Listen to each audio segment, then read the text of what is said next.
I'm Joey Rinder. And today we are talking about this year's E3.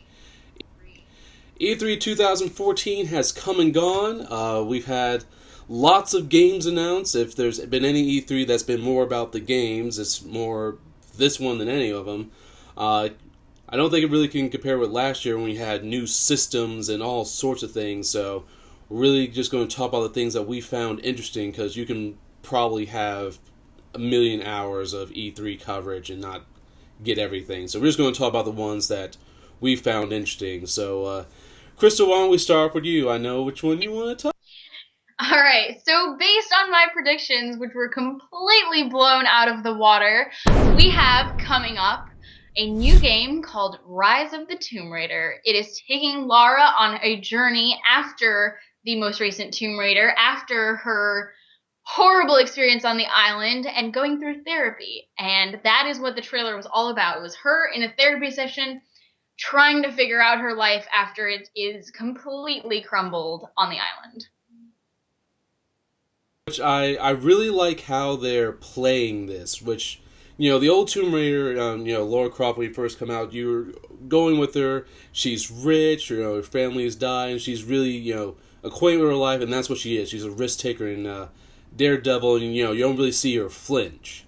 With this trailer that they are presenting that she's, still a strong character, but the past events really kind of affected her and kind of turning her into something that's kind of concerned. It might the title itself might win the title of the year, because Rise of the Tomb Raider sounds really sexy and dark and awesome. So I'm hoping that I think they're really pushing some storyline behind it. So I'm really interested to see how they're doing with that. So I think we call that there. We hope there was a new Tomb Raider, and there will be, but it'll be 2015, and I can't wait for it myself. And going off of our predictions from last week, they are kind of following that comic book storyline, because it is that after the fact kind of a deal. And in the comic books, it obviously affected her. She, well, I won't give you spoilers, but, you go back into some of the lives of the people that were a part of the game, and they are just as destroyed as she is. And so, it's interesting to see that they took on that comic book role and actually, pulled from the comic book world to make this happen. Of Lara Croft, not necessarily, what the graphics were or what the gameplay was, is bringing it to Christopher Nolan Dark Knight level of things. So I'm particularly excited. I'm a big storyline person, so I'm particularly excited about that one. And how many times was that posted to your social media list? Oh gosh, the day that it was revealed that a new Tomb Raider was coming out, every branch of social media blew up. My phone was going crazy for hours. I had people posting the trailer to my timeline, to my fan page, to my Twitter page. So many tags. Crystal Santoro, you're gonna love this. Everything. And it was just incredible, because I was at work actually when the big news was revealed, basically. So I didn't even know. I hadn't gotten to see anything about it. And right off the bat, I was like, there's a new Tomb Raider. There's a new Tomb Raider. So I was really excited about that. And I actually just recently found out that, going off of the other, some of you might not know, but there are two branches of the Lara Croft Tomb Raider world.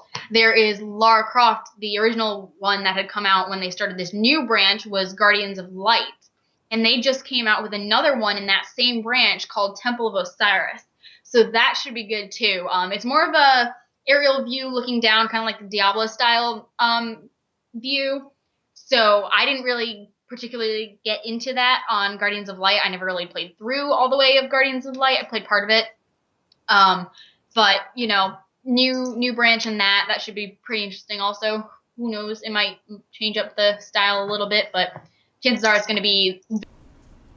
I did actually play Lara Croft and Guardians of Light. It was actually pretty fun. It was a kind of top-down shooter and everything. It wasn't necessarily very in-depth with story or anything, but it was co-op, and for a little downloadable title, it was actually pretty fun. So I like how they're covering bases of doing things that people like. Like, people did like that downloadable game, but they also liked, obviously Tomb Raider, which sold, millions of copies. So, like I said, I really hope that. I don't know which systems it's coming on. Hopefully, it's still coming on the current gen systems as well. If not, you might have to get a PS4 or Xbox One. Oh man. Well, also, it might come out on PC. I'm not sure. The future will tell us. 2015 is going to be a big year. Which that also, I'm going to segue into, is pretty much the big theme of E3, which is pretty much all these great games that we're going to mention, most of them. A lot of them, a very vast amount of them, are going to be coming out in 2015. Which, looking at my pre-order list, which I always have to reprint when I'm over at GameStop, I'm like, alright, and I have 3 games this year, 8 games next year. I'm like, oh dear God. I gotta save up money so I can do things next year. So, yeah, 2015 is going to be big, but we're also going to talk about some other games that we are interested in. I'm going to put up one. The new Mirror's Edge is coming out. Which, if you never played the original Mirror's Edge on PC, Xbox 360, and PS3, is possibly one of the most unique first-person games I've ever played in that sense. If you don't know, the storyline is going to change, but it pretty much is that you are this carrier, this messenger, and in this world, you use your parkour in order to hop over everything. And it's not like you're just in a camera and going straight forward. You are, tumbling, you are going through, you are not breaking from this. You will get motion sickness in the great possible way. And the first game also had probably one of the best pre-orders ever, which was the messenger bag from the game, and I still have that. So that little cult classic of a game was pretty close to me, so I'm glad they're giving it some love and attention and showing off a few things for it. Yeah, that'll also be 2015. But that's one of mine. Crystal, do you have another one that you saw that you liked? Topic of downloadable games, Counter Spy. I think this game looks so awesome, and if you haven't seen screenshots or the trailer or whatever, go check it out because it's definitely going to be very interesting.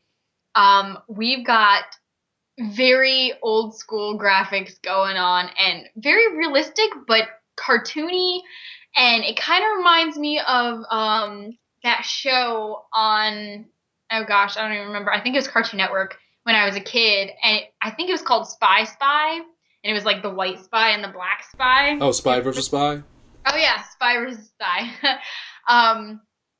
But it reminds me of that. It's like the black spy, because the character is just this black outline silhouette basically, and he is running around, and it looks like it's going to be really cool. And I'm worried that some of the bigger graphic games are going to kind of overthrow it in a way, and I really hope that doesn't happen, because even though those graphics aren't high tech, they're not high end or perfectly up to date. I mean, actually, they really are perfectly up to date. It's just they're using these advances in technology to create a very nostalgic feeling game, and I'm looking forward to that, especially because it's downloadable. I've been noticing a trend, especially in this year, that I've actually bought more downloadable games, like this year's Transistor, Child of Light, which is like my contender for Game of the Year. It's $15, but it's my contender of the best game I played this year. Octodad, Deadliest Catch, there's a bunch of games I bought that are price-wise as much as one single game, and I get 4 of them. And I bought maybe one new game in the past couple of months, and that game kind of disappointed me, so I'm going back to playing all the downloadable games and getting the new stuff for that. So I think this is going, I remember last year E3 they were talking about indies and showcasing them a lot, especially on Sony stage. And I think that was a very good bet because there's a bunch of games coming out that I'm excited for that are bite sized, less than $20, like Broforce. Uh, that just looks pixelated, great fun. Plus, it has Bro in the title. Um, People are clamoring about No Man's Sky. Just watch a trailer of that and watch your imagination just go wild. Look at Valiant Hearts from the same people who did Child of Light, and the trailer will make you cry. It's just a beautiful game. There's another one on the PlayStation system called Entwine. There's a bunch of like games on there that I can count on my fingers that you should at least watch the trailers for because these games are going to be so much fun to play. So I think this is going to be the rise of the indies. So Counter Spy looks great, and I think a lot of people are going to find something for everyone with this new bite-sized digital age. So I'm excited for all those games I just mentioned as well. Um, well, since I picked that one, Crystal, you want to get another pick in, or? There's a new Borderlands coming out, the pre-sequel. um, which is kind of disappointing in a way because I've been playing literally all week since we talked about it last week, and I've only been through 7 more levels, and I'm pretty sure I'm like maybe halfway through the game. Um, so that's not good because I still have a whole other game to play through. But it's exciting because, you get to get this whole new game, and obviously I'm noticing that the Borderlands series itself has pretty strong playthrough, and like I never realized just how much that I'm like, okay, I just want to know what happens as much as I have been with this game. Because playing the first Borderlands, I'm like, okay, what's gonna happen? No, like really, just tell me what's gonna happen now. Okay, seriously, what's gonna happen? I'm tired of killing bandits. What's gonna happen? But I am excited to find out what happens in this game, and then in the second game, and now in the pre-sequel. So that should be interesting, and that is. Yes, that game's coming out this year. Also, if you're a Borderlands fan, and as we were talking about digital games, there's another game called Tales of the Borderlands, which also follows the same route of the Telltale games from the Walking Dead series, Back to the Future, Sam & Max, and The Wolf Within. The Wolf Among Us. So there actually also has some pretty cool like guest stars there, like Chris Hardwick, who does Talking Dead, will be in it. So I'm also actually excited for that game as well. And like I said, it's a downloadable game, so it's going to be episodic, and I don't know when that's being released, but I think sometime this year, I believe. But yes, I'm a big Borderlands fan as well. I played through the first Borderlands 4 times minimum on 2 consoles. I think I'm on my 5th playthrough of the second one. With my one character, I still have to get other ones up. So yeah, pretty much Borderlands the pre-sequel will probably consume my latter half of this year. Yes, I'm gonna stop talking about Borderlands right now because it'll go on forever. Um, I actually completely forgot about Tales of the Borderlands. So there you go. There's another downloadable. I'm pretty sure downloadables are actually just taking over the world because if you're like me, you have like a whole shelf and you're like, that's kind of getting full of stuff. I need to also get rid of. something great about the downloadable games, especially for like us people who don't have time. Like if you're playing the Walking Dead series, you could just play. If you have like an hour or so, you can play through one episode, get great amount of content for not that much, but also still able to play it and not feel like, is this over yet? Am I to this part yet? Dang it, I'm not. So, like I said, I do agree that downloadables will be soon taking over the world. Speaking of, there's one announcement that actually I was surprised about this E3, and it's for Sony talking about their PlayStation TV, formerly known as the Vita TV. Just to set you up, what this is, it's just a tiny, box that what it does, it plays PlayStation Vita games, which are usually portable games, but they look very high quality.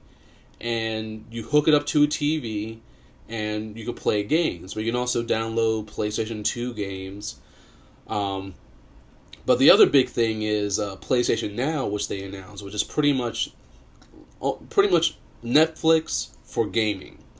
Which is you don't even have to have the full system. You literally have this tiny little box, and let's say they put Borderlands up there. You're streaming Borderlands straight to that tiny box to your TV, playing it with a big person controller, with online and everything. A big person controller, you're not a little handheld. So that's a big feature with it. You can also stream PS4 games if it's also connected to it, with remote play. But also the great thing is that little box is $100.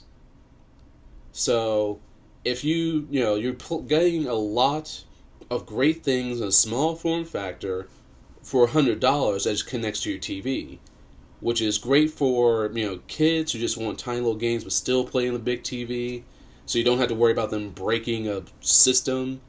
Good for those who are on the move a lot, so if you have a streaming connection and PlayStation Now is working, you can just like I said, just stream Borderlands in a hotel room or wherever you're at without having to look around this entire box. You got this little credit card size gaming console that streams Netflix, Hulu, and all sorts of things. And this was actually announced last year as a Vita TV in Japan, and everyone was giving it high praise, like, oh wait, this is actually a pretty awesome idea. I hope it comes to the States. And we usually don't get anything cool that Japan does. So I was actually surprised to hear that that system is also coming to the US, hopefully sometime in the next year or so. So, like I said, it's just $100. There's a $134 bundle with a controller, HDMI cable, the little system, and Lego, a memory card, and Lego, the movie, the game. So, yeah, it was a tiny little surprise in there, but still, like, the impact of it, I'm hoping that it catches on, because it's a $100 gaming console that plays in HD. Why not? I'm excited for that. I want one. I want one of those because I love mini things too, so that just makes me excited because it's small. Well, see, it's also great for other people because, you're buying something that, a $100 console that plays PS3 games. Yeah. So that's going on. Alright, I'm sure winning from that one. Crystal, you got another bit of E3 news that you found interesting? I never played any of the Little Big Planet games, but oh my god, I freaking love Little Big Planet so much, and I have never even played them. And it's kind of really bad because I'm like blindly loving. But blind love is still love. And I'm really excited for Little Big Planet to come out because I just love that little freaking guy, and he's so cute, and he has such awesome adventures, and like, I just think so. It's such a good concept. It's so awesome, and I'm excited for another one to come out. And I really need to get on it and just like play them. But maybe I'll get that little PS Now and I'll play on there. But I really need to just get it and then play because I'm sure I'd fall in love with it because the concept behind it absolutely is incredible. I have a big story, not a big story, but I have a long story love of Little Big Planet. I remember when it was announced, and obviously it looks so charming, so adorable, and the concept of, 4-player online and creating your own levels was just like, this is magic. This is like the early days of the PS3, so like, this is impossible. None of this can really happen. And I remember getting in the beta for it. I'm like, I'm in the beta for for Little Big Planet, and played it, and I went instantly back the next day. I'm like, I want to pre-order this game right now. I want there to be a midnight release for this game, and it's it's been one of those darlings that it's never really disappointed me of something fun, charming, and longevity. Like once you beat the game, usually okay, I beat the game, that's it. You're dealing with almost 8 years plus of people making levels. Like, if you made a level on, Little Big Planet 1 is playable in Little Big Planet 2, and now be playable in Little Big Planet 3 without any conversion. So you're automatically dealing with endless amounts of hours of content right when you start up. But I'm also interested to see now that he has like little friends with him that actually help him out. They don't seem like, oh, they're tacked on or whatnot. These things actually seem pretty cool, like a little bird that can pick you up and fly you around, like Tails from Sonic the Hedgehog. You have a little thing that can grow large and small at the whim, and it just seems really fun. And I'm getting myself a clan together so we can all play on PS4 when it comes out and be ready for it. Actually, that's coming out in 2014, so that's something I'm looking forward to. So there's at least a new thing announced for this year that I'm really excited about. One thing I want to rant about is this is an opinion-based thing, but it's called the fall of Call of Duty. Just stop coming out with a storyline for the thing, and just call it, Call of Duty 2015. Make it like your Madden game. Just do that. Because looking at the gameplay trailer for Advanced Warfare, it pretty much looks like it's trying to copy Battlefield 4. Like, not even try to advance it. It just looks like Battlefield 4 with the name Call of Duty on it. So I just don't see where the advancedness that's come around that its competitors haven't done. And it's just coming this thing. It's just that I have no interest in playing Call of Duty anymore after Black Ops. So I'm done. But Chris, do you have anything to say about that? I gave my rant last week, so I'm not going to go into that again. Just no. But yeah, I mean, they're getting to the point where it's just like, so now they're just trying to keep pace with Battlefield. But Battlefield's already like 10 steps ahead of them because now we've got Battlefield Hardline coming out. Speaking of which, Lindsay Elise did an awesome picture of the thing. Okay. But anyway, so Battlefield Hardline's coming out, and they're like leaving Call of Duty in the dust, but Call of Duty's like, wait for me, and we're just like, no, just stop. Like, you can't roll with us, man. You're not cool enough. But anyway, so yeah, like, they need to just stop trying to they need a game in which they can just put out like friggin' updates and downloadable content and stuff, and just leave it at one game and just come out with updates or something, because having a new Call of Duty game every year is just exhausting and pathetic, and it's just not working anymore. It's not working. I mean, obviously, they, like I said, I would feel better about Call of Duty if it was, okay, this is Madden 2015. Madden's, just pretty much, an updated version of last year was an updated version of last year. But that's kind of what, all you really need just for a Madden game to have a better competition. I really have no qualms with that. I don't play them, but I don't really have any complaints about that. Only really a Madden fan really would or so. But yeah, just make it a yearly, Call of Duty 2015, 2016. Just make it really what it is, because no one plays the single player anymore. It sells millions of copies, makes billions of dollars because it was multiplayer. Sell us some multiplayer. And speaking of Battlefield Hardline, which I was kind of iffy on because it's not really a military shooter. It's actually more based on SWAT and cop action. I did get to play the beta that they just pulled out, and it's fun. I didn't expect it to be fun. I was like, I don't know about this. But the idea of going through and not having to worry about, is China coming after us? Is, Russia coming after us? Do I have to worry about being a different team member that's speaking this weird language? I don't know. Is you're dealing pretty much with cops and robbers, and just that's it. That's basic. So you're realizing that, okay, there's good guys and bad guys. And playing through some of Battlefield Hardline multiplayer, I'm actually having fun. I'm not feeling like I have to learn the map in order to get to a corridor, to snipe, in order to camp and do these things Call of Duty style. It's we have to get these bad guys. We have to figure out where their hideout is. We have to coordinate in order to get this loot from them, and it gives the more realistic and tangible sense of duty, rather than I need to be in the military to do this. You have to think of, okay, cops and robbers, let's do this. So I was hesitant when it first was announced, but after playing it, I'm actually excited about Battlefield Hardline. It actually brings something fresh. It just took the Battlefield name and said, okay, we got Battlefield 5 probably next year that's going to be a military shooter. Let's give you something different. I think that's going to be something that really helps it fare better this year, maybe against Call of Duty, but it's going to be its own thing. So, excited about that.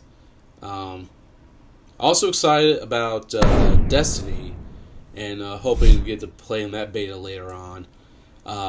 Because Destiny pretty much has the Borderlands feel of 4-player co-op. You get different classes and do things.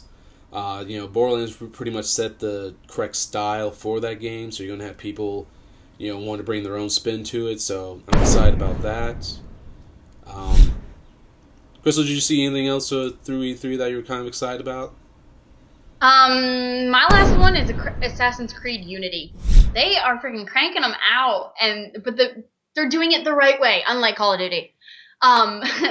They're still early on in the game, so they haven't really had a chance to mess it up too much. But they just came out with one last year, and but they keep a different feel for all of them, generally, for the most part.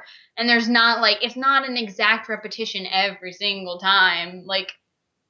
I think that the Assassin's Creed era is going to, make something worthwhile and something that's not going to die out immediately. It's not going to get repetitive or boring or old too fast. It's going to, it's going to be kind of lasting. And I think that those Assassin's Creed fans are really going to have something to look forward to, not only this year with Unity, but over the next few games that they're going to come out with, because they've got a pretty good formula going, and they know how to keep it different and keep it fresh. I was actually kind of I was impressed with Assassin's Creed 4 Black Flag last year. I got on a whim. I was like, oh, I actually like this. I like the feel for this one. It's about the French Revolution. I think I think they're kind of stepping in between and blurring the world of the assassins and the Templars, and making, back when Ezio was there, they had lots of duty and doing these things.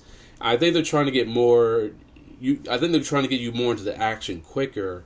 And from the gameplay video, I noticed that your character moves silky smooth this time. This one, you were jumping and you were straightforward and everything.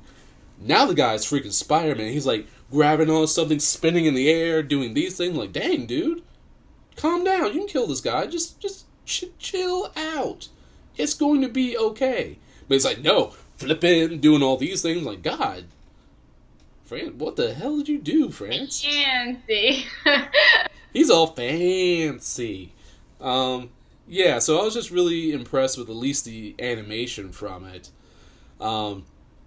It's kind of mixing Brotherhood, which has 4-player co-op. So that'll be fun. Speaking of 4-player co-op, going with the theme, there was a lot of co-op games announced this year at E3. I'm interested in The Division, which is a third-person action game, which is my jam. They also announced Rainbow Six Siege, which they're also taking it out of the military shooter range and putting it more into SWAT range.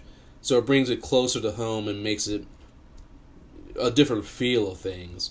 So there's a lot of co-oping going on the next year or so I'm excited about that. God, there was another thing I was excited about.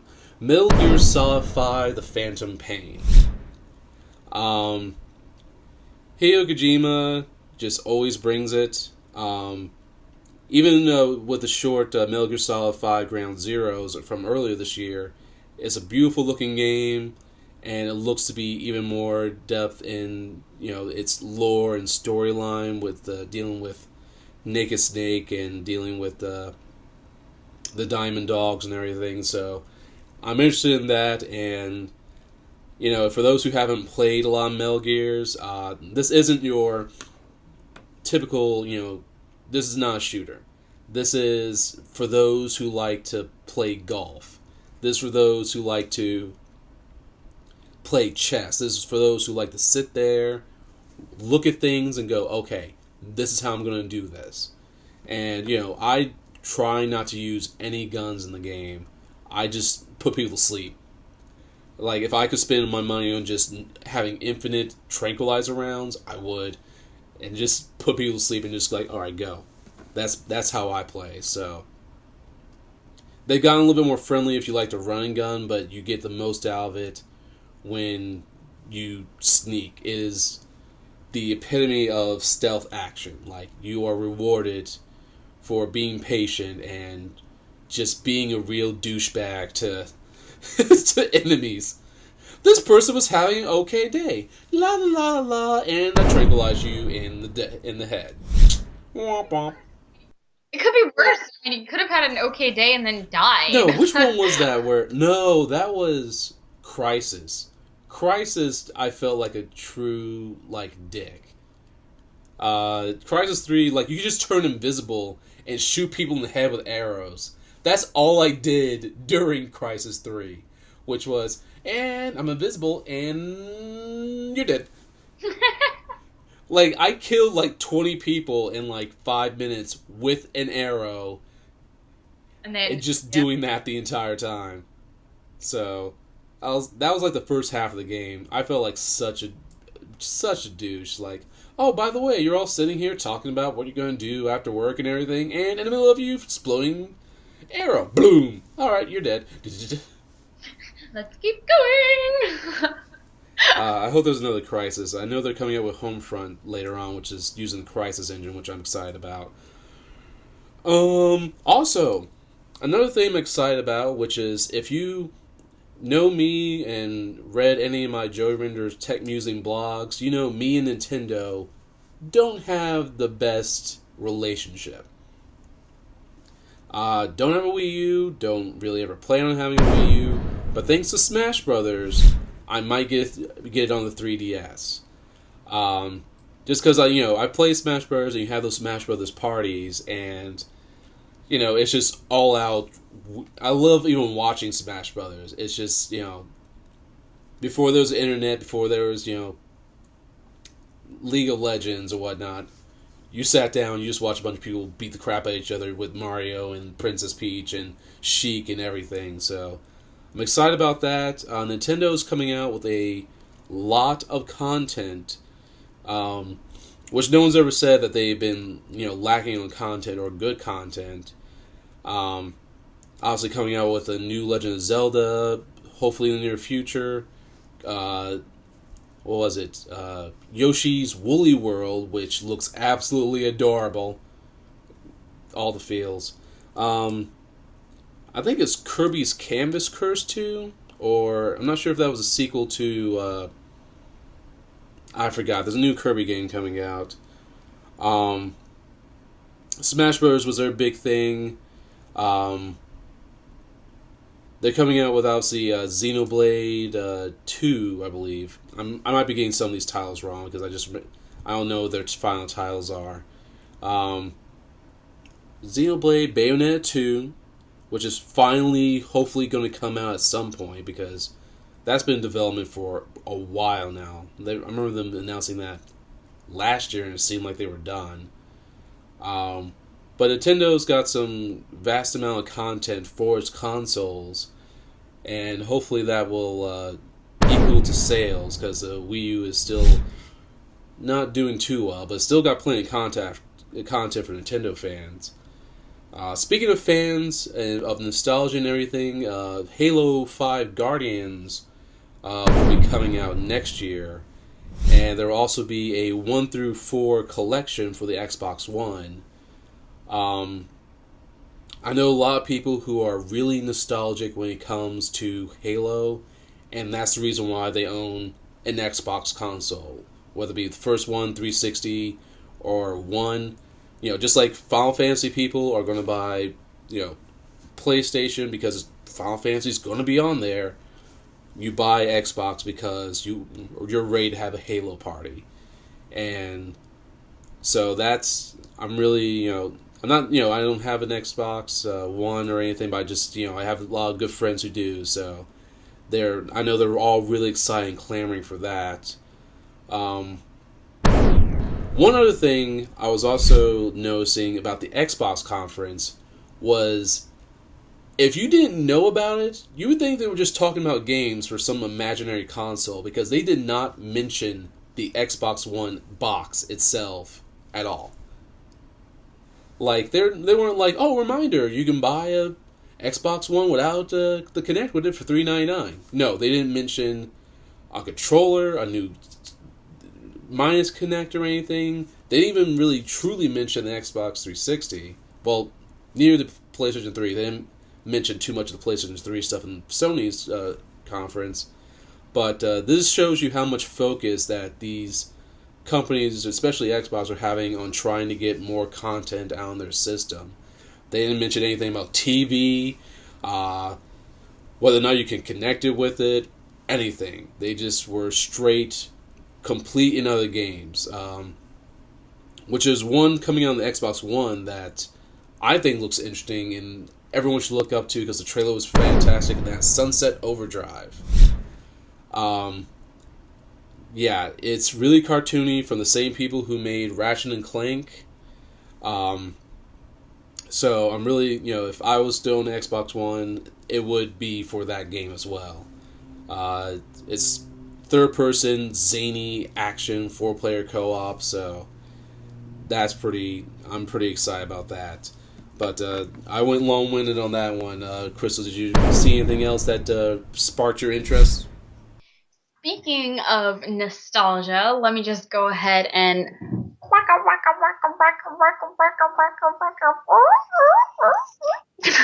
that's my Pac-Man that I drew while we were sitting here.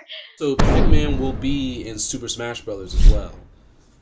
So Pac-Man, I know a whole bunch of different characters they announced. Pac-Man, some off-the-wall characters from, not off-the-wall, but ones that may not really know too well. Yeah, there's so many characters in those things. Another Nintendo game that's actually coming out that I think will really excite people is Hyrule Warriors, which, if you've ever played a Dynasty Warriors game, which you're just slashing and smashing like a bunch of different people, imagine that genre of game, but you're doing it with Link. So you're just slashing a bunch of people around you, throwing them up, and doing all sorts of weird things.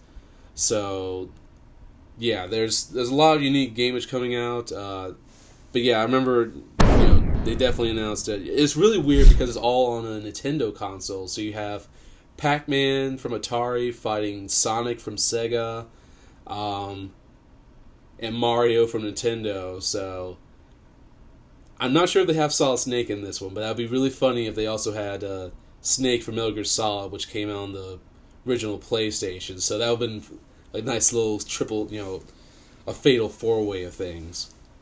So, but yeah, that's like I said, there's so much E3 news I can't really even I had to make notes of each one. I do know there's a new Star Wars Battlefront game coming out. That looks pretty much like an exact movie.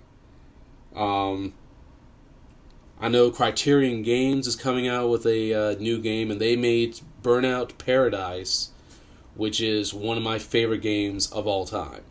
If you're on PS3 or Xbox 360, find a copy, play it. It's absolutely amazing. I think EA is also getting into the MOBA games, which is like League of Legends and everything. They didn't announce it. The one thing I'm curious about is they didn't announce what it would be on. Because if they can put, a game even like League of Legends on a console, that would be pretty boss. Much intense.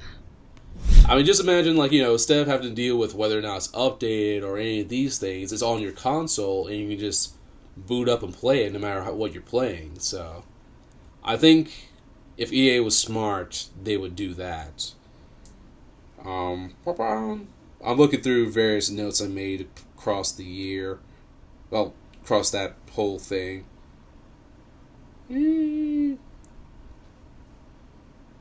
Trying to see if there was touching. I probably missed a whole bunch of Sony stuff.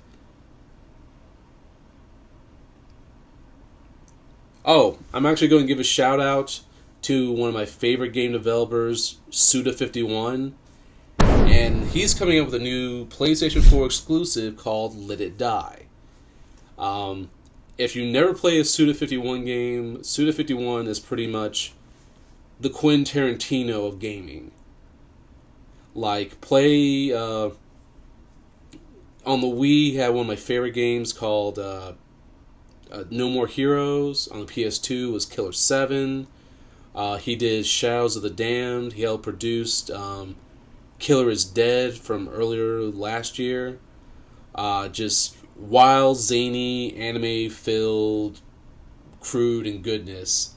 And the point of Let It Die is that your adventures and everything are filled with dead characters.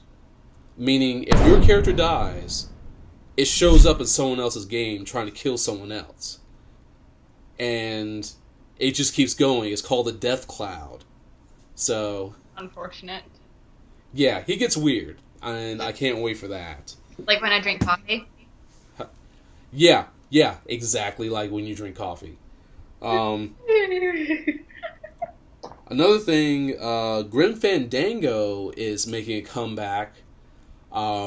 If you missed that, if you don't know what Grim Fandango is a cult classic PC game made by the mind of Tim Schafer, who did Psychonauts, Brutal Legend. I forgot, there was another game he did too, I think, but I forgot what it was. But it's just one of those cult classic PC games, and I'm not sure how Sony got this to happen, but they're making a remastered HD version of Grim Fandango. So that's actually pretty cool. There's YouTube support coming to PS4 for uploading. Let's see, PlayStation Now,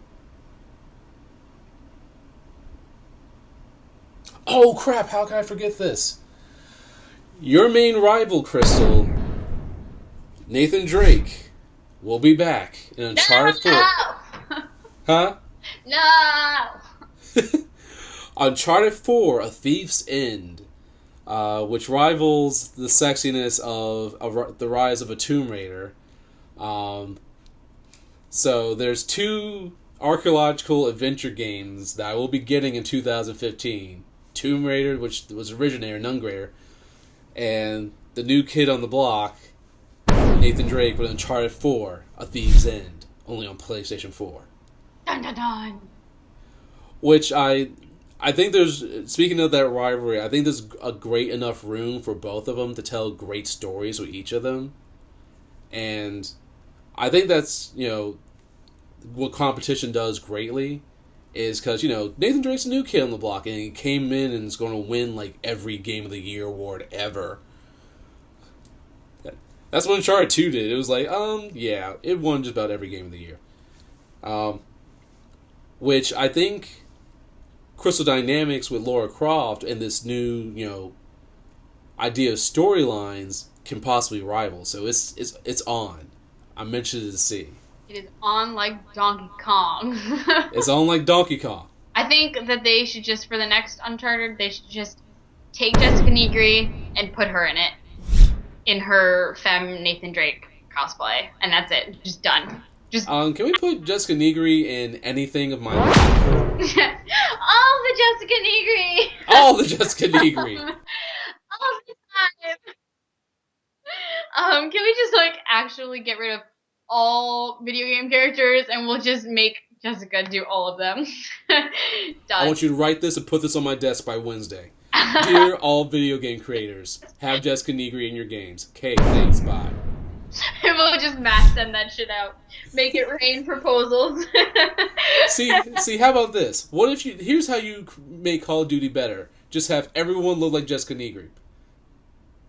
I have a feeling there'd be a lot of situations in which this would end up like The Sims, because like people wouldn't actually fight each other. They would just go up to each other and like stand next to each other so that each of the people could see the other Jessica Negri. See, what would just happen is everyone would jump. All the jumping. Oh, good goodness. Part of me hopes she sees this, and part of me doesn't want her to see this. I mean, I love her. She's awesome. And, like, when I met her, she was so freaking sweet. And she was so crazy. And she pardoned my crazy awkwardness when I grabbed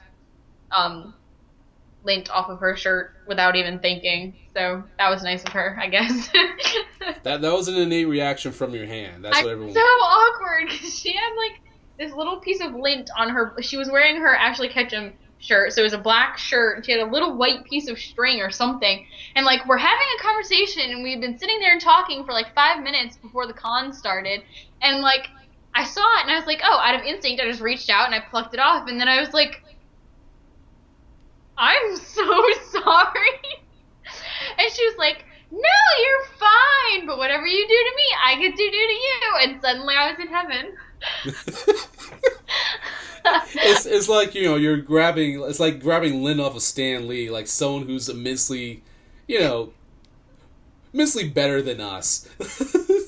Yes, but I mean, keep in mind that once she said that, let me see if I can find the picture really quick. I'm gonna try, because she said, whatever you do to me, I get to do to you. And keep in mind, guys, this was the very next day I was graced by her signature on my bosom. So I told her that the next time I see her, I get to do that to her, probably.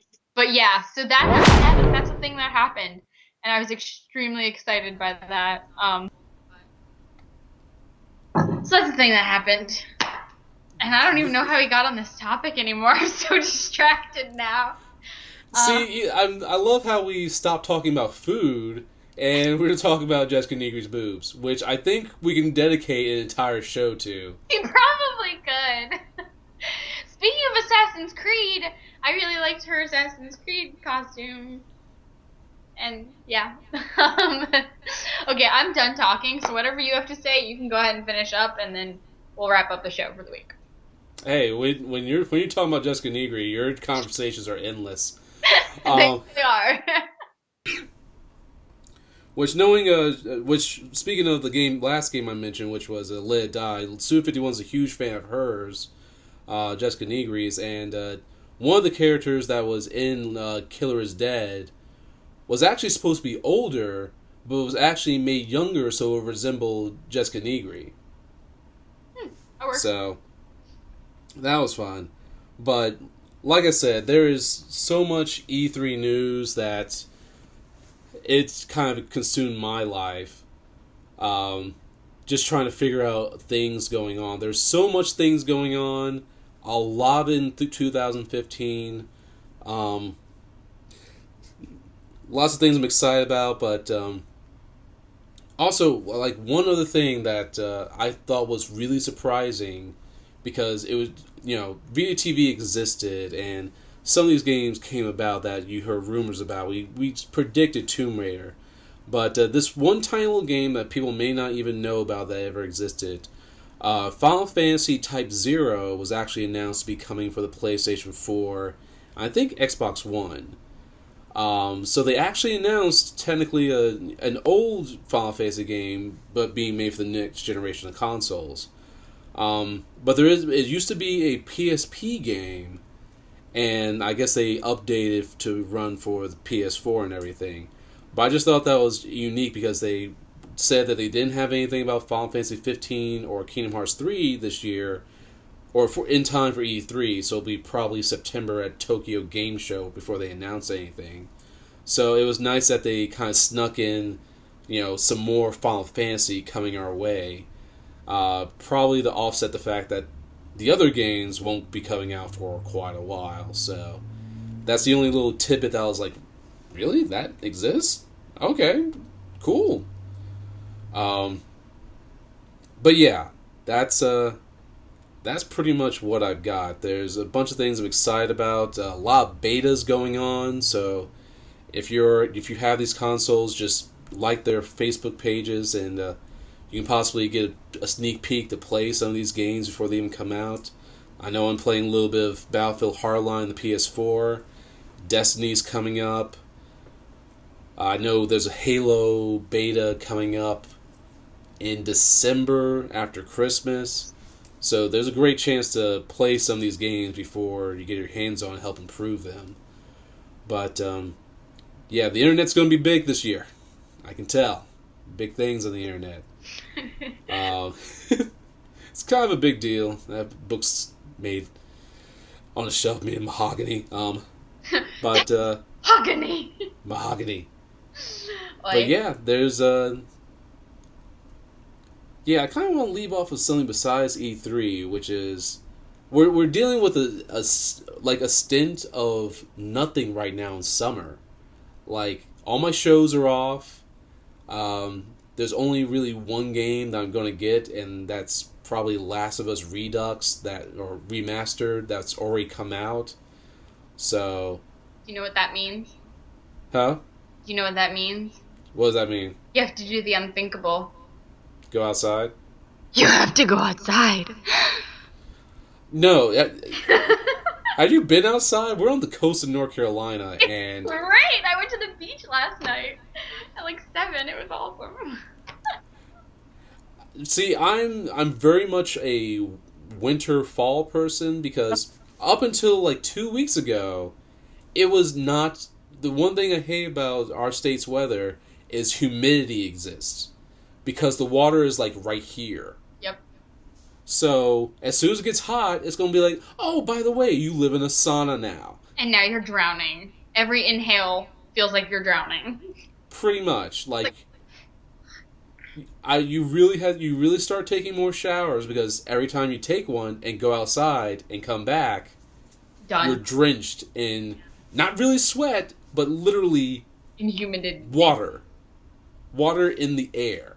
That's how thick and humid. It's like a sauna, really. So I am not feeling that.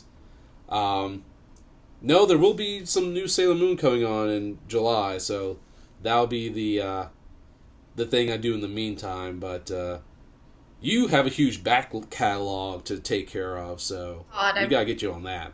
I really do. I have so many video games that I need to play, and so many costumes that I need to finish, but those are just gonna have to wait.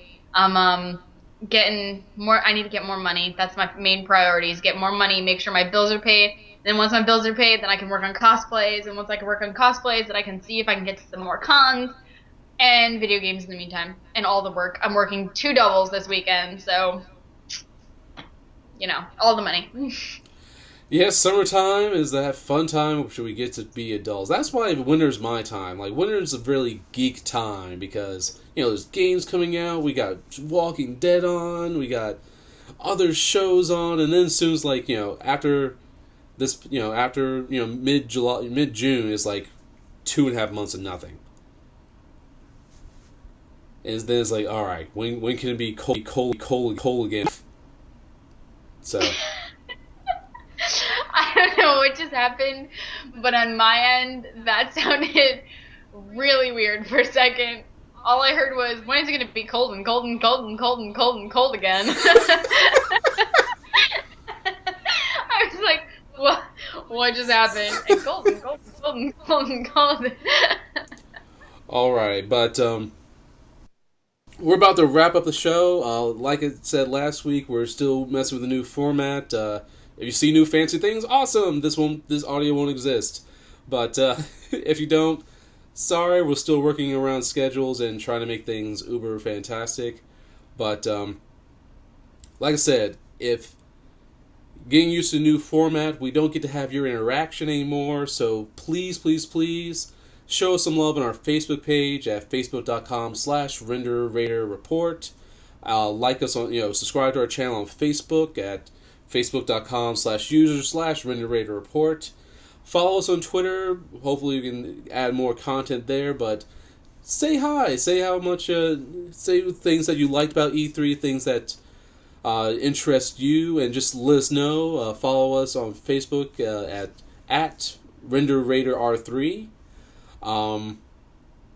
And that's pretty much it. Yes, just go by our wall, say hi, show us some love. We'll try to get some more content on there as we get used to the new schedule. We miss you guys and all your weird questions about I'm not sure about the social standing of whatever. I forgot whatever that thing was. I don't even That remember. was the greatest question ever. But like I said, we miss you guys, and say hi to us on our Facebook page, and let us know how we're doing and things you would like to see and improve. And that's pretty much it. We got a whole bunch of content out there. Like I said, go by some of your favorite gaming sites like IGN, Joystick, Kotaku for all the more detailed E3 news to see if there's some things that we missed that you might find interesting. But yeah, that's like I said. This is my favorite week of the year. It's my birthday week. E3 goes on. It's a good time to be a gamer. So that's pretty much it. Chris, you got anything to add? IGN and Kotaku and all Joystick, all that, those are probably a little bit more professional reviews also, just saying. So, they're not as awesome and quirky and fun and crazy, emphasis on that one. But they are effective. That's all I've got though. So, signing off, I am Crystal Croft. And I'm Joey Render. And that's all for this week. Keep blah, blah, blah, blah. Keep it geeky, interwebs. Kiki interwebs. Catch you later.